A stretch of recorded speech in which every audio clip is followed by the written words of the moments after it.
Aba, nakikinig ka pa. O pa, pahikab-hikab ka pa. Ang pusa ko, nakikinig pa na dito pala sa aking speaker.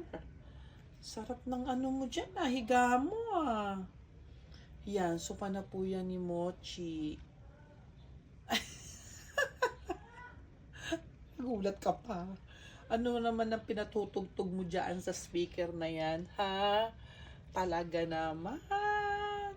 Sige. Oh, love song pa ba? Love song pa mo. Ang apa na tagal yung Mochi, guys,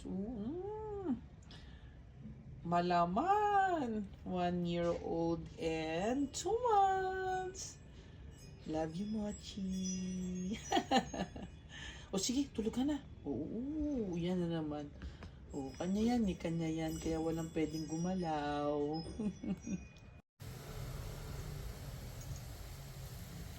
Nagising na. Uy, may paunat-unat pa, Tapos higa ulit. Ano ba ito pusa na to? Kaloka ka, Mochi.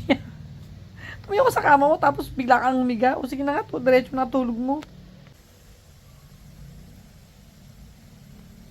Bumalik na naman siya sa kama niya. Hindi ko na naintindihan. Ayun.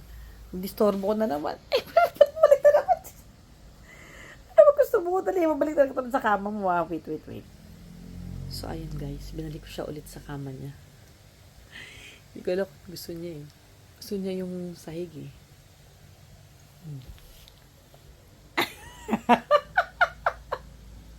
Nakakadalawang balik na ako kasi 3 balik talaga gusto niya doon.